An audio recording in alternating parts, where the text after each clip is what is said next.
Welcome to the Literary Titan podcast. In every episode, we dive into a book we've just read and share our thoughts, from best-selling authors to rising literary stars. We read it. Now let's talk about it. Mr. Gobscheit by Avery Mann follows semi-retired American naval officer and diplomat Mark Jamison, happily tucked away with his wife Sarah in Angel Landing, until an early morning call from his old friend Foggy Gorgerty yanks him back into the world of espionage and geopolitics. Jamison is quickly reactivated by U.S. naval intelligence and dispatched to Dublin under diplomatic cover, notionally to advise on safeguarding the undersea fiber optic cables that make Ireland a digital hub, and less openly to nudge the country toward NATO membership. Once in Ireland, he finds himself reporting, at least on paper, to Jack Gobscheit, a vain, corner-cutting defense official whose celebrity stems from having persuaded Moscow to remove a loose Russian nuclear device from Irish waters near the AE-6 relay station. Jamison, Foggy, and the American naval attaché Tom Harrington slowly uncover the truth behind that device, a Russian trawler snooping around the cables and a web of connections linking the Irish ministry, the Russian embassy, and a powerful transatlantic surveillance contractor, culminating in a high-stakes play that weaponizes undersea infrastructure, media leaks, and public outrage to reshape Ireland's debate over neutrality and NATO.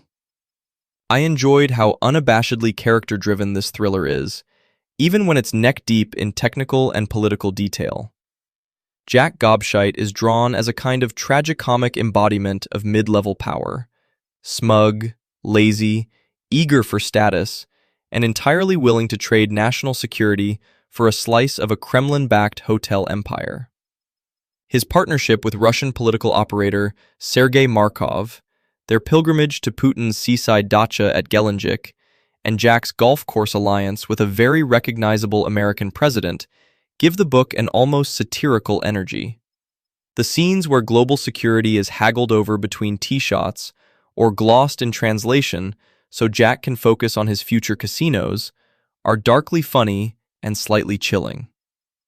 On the other side, you have Foggy, wry, loyal, quietly competent, and his complicated entanglement with Jack's wife Sally, whose affair doubles as a human-scale melodrama and an ingenious way for NATO to keep eyes on a man who might be selling out his country, one memo at a time. That blend of farce and genuine menace worked for me. Nobody here is a flawless superhero, but you can feel how venality at the middle tier of government can be just as dangerous as malice at the top. The novel grounds itself in real-world developments: Snowden's revelations about NSA cable taps, Medvedev's explicit threat to treat undersea cables as legitimate wartime targets after Nord Stream 2, the expansion of Russian espionage in Dublin, and the role of big tech data centers in Ireland's economy are all woven into the narrative. I appreciated the topicality. This really is a thriller of now, not some abstract Cold War rehash. Long passages walk the reader through the architecture of O&I's technical centers or the economics of Ireland's data center boom. When the exposition pays off, especially in the sequence where AE-6 goes dark, cables start blinking out one by one, and Jamison's clandestine plan to replant a neutered nuclear device snaps shut around both Putin and Gobscheit. The book earns its techno-thriller label with a real sense of dread. I just occasionally wished for one less paragraph of explanation and one more scene of Jamison actually wrestling with the moral cost of his schemes.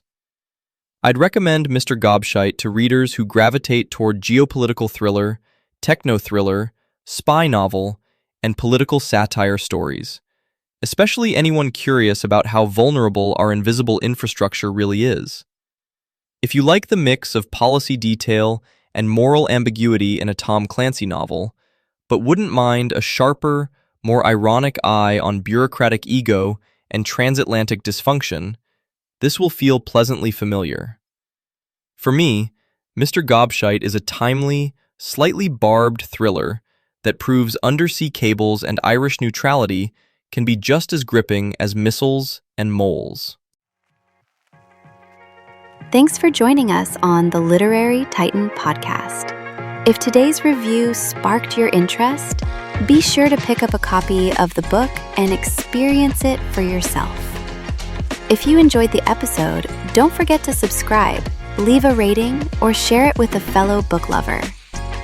Until next time, keep reading, not just to escape, but to grow.